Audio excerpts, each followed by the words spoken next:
Hello everyone, I'm Arpit, a second year PhD student from Georgia Tech. Today I will talk about SafetyLens, visual data analysis of functional safety of vehicles.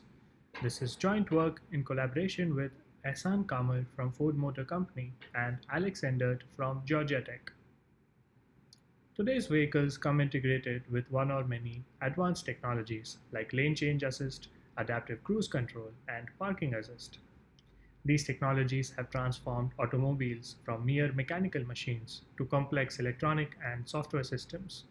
In fact, the cost of automotive electronics as a percentage of the total automobile cost is constantly increasing and expected to touch almost 50% by 2030.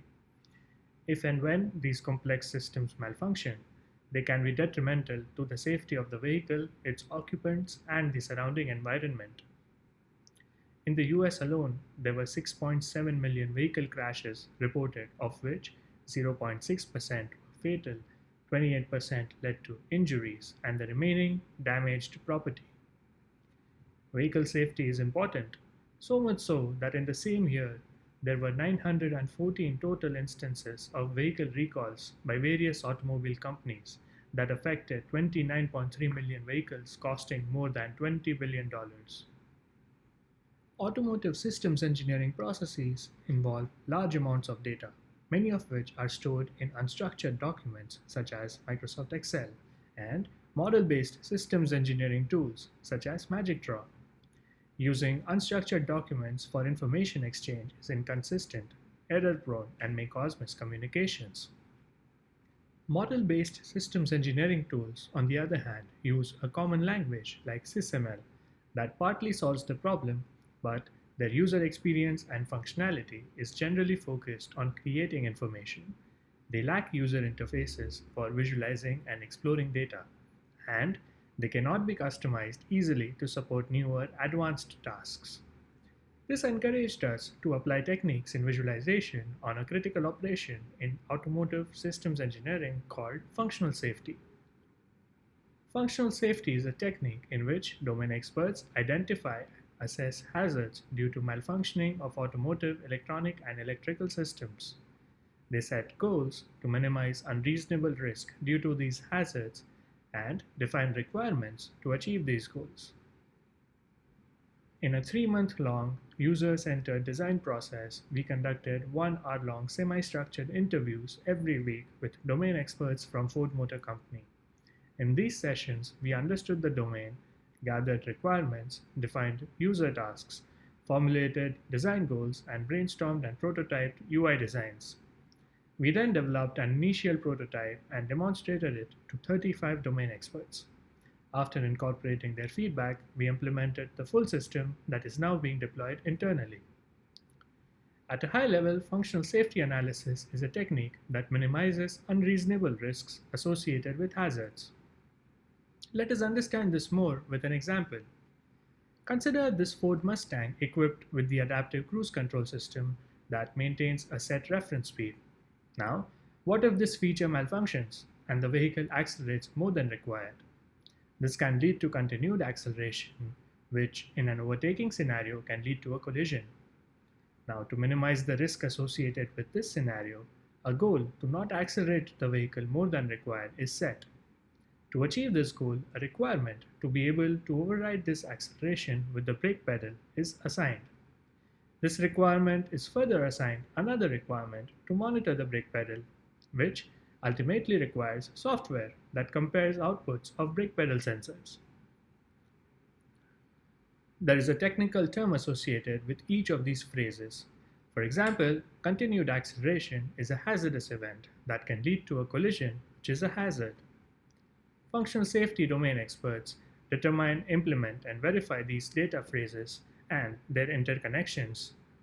This is what a functional safety dataset looks like. The dataset can be modeled as a network consisting of nodes and edges. Nodes have a certain type and a risk level called an ASIL. This ASIL can either be A, B, C, D, or QM, with A signifying lowest risk and D the highest. Nodes can be connected to other nodes of the same type. Nodes can also be orphaned, that is, not connected to other nodes. And finally, nodes can also be shared across systems.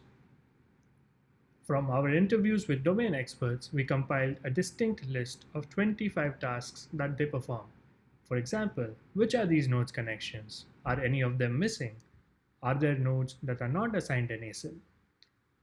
These are common tasks that could be accomplished using techniques in network exploration and direct manipulation. Another task is to determine if the risks associated with a malfunctioning behavior are sufficiently addressed. This requires the malfunctioning behavior in question to be connected to at least one technical safety requirement. This task can be accomplished using route tracing techniques in networks. Finally, since automobile systems have many parts in common, domain experts try to reuse node link definitions from other projects rather than re-implementing them from scratch. This fosters better collaboration among teams, saving both time and resources for the organization. This task can be accomplished using techniques in network comparison and set visualization. We then reviewed existing literature in these research areas and used them to guide the design and development of safety lenses, visualizations, and interactions. We implemented rapid prototypes of standard visualization techniques such as the parallel coordinates chart, hive plot, and a dot matrix chart. These designs had a few shortcomings. For example, discovering patterns was difficult in parallel coordinates and hive plots due to the linear positioning of nodes. We finally designed a custom node link group visualization wherein the same typed nodes are clustered using a combination of the multi-body force, circle packing, and collision detection algorithms.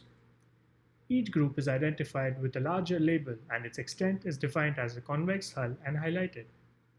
Let me now show how SafetyLens can be used to accomplish the tasks I showed earlier. First, functional safety requires all hazardous events to be assigned an ASIL. While accomplishing this task, let me also walk you through the SafetyLens user interface. The dashboard view shown gives an overview of the functional safety projects.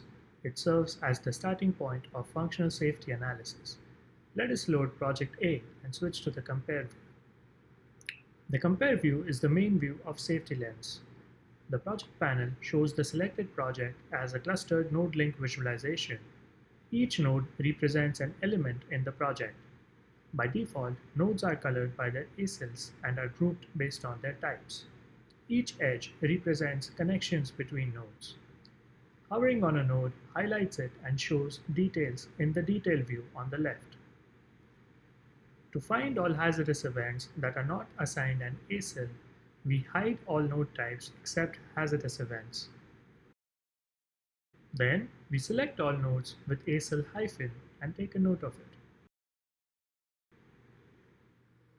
Next, let us now verify if a path exists from a given malfunctioning behavior or MB to a technical safety requirement or TSR.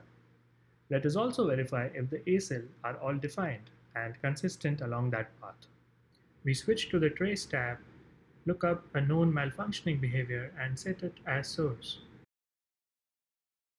We pick a technical safety requirement of interest from the visualization and set it as destination. SafetyLens finds a path between these two nodes, which can be seen in the visualization as well as the data table below. We now want to compare the end-to-end trace of ASILs right from the malfunctioning behavior to the technical safety requirement. From the table as well as the node link diagram below, we see that the ASILs are consistent. SafetyLens also shows a breakdown of ASILs into their severity, exposure, and controllability constituents in the form of a heat map. From this, we find that even though ASILs are consistent, there is some discrepancy in their severity, exposure, and controllability metrics. Until now, we have focused our analysis on exploring a single project. SafetyLens also supports comparative analysis among multiple projects. So let us compare multiple functional safety projects and find a project with a node, for example, a malfunctioning behavior, that can be reused in another project. To illustrate this, let us go back to the dashboard view and add two more projects, Project B, and Project C. We now see three panels juxtaposed to one another, each representing one project. A new shared view is visible on the left with the nodes and links that are common to the loaded projects. Let's hover on the only system behavior. We see that it is indeed common across all projects, along with a few connected malfunctioning behaviors. Let's hover on one of these malfunctioning behaviors. We can see that there is no edge shared with any hazardous event, which means not all projects have identified the same hazardous event for this malfunctioning behavior. We can see that Project C has many links, whereas Project A has just one and Project B has no link. If required, the analyst could potentially reuse definitions from Project C into both Project A and Project B. We demonstrated SafetyLens to functional safety experts. The overall feedback was positive. One user commented that SafetyLens allows quick detection of problems, but can it allow me to edit and fix the problem within the interface? Another user wanted to visualize the temporal evolution of data. For example, if an A cell that was previously A is now B. Finally, owing to limited visualization literacy of our users, there was some learning curve involved, especially relating to the several different node colors and their positions.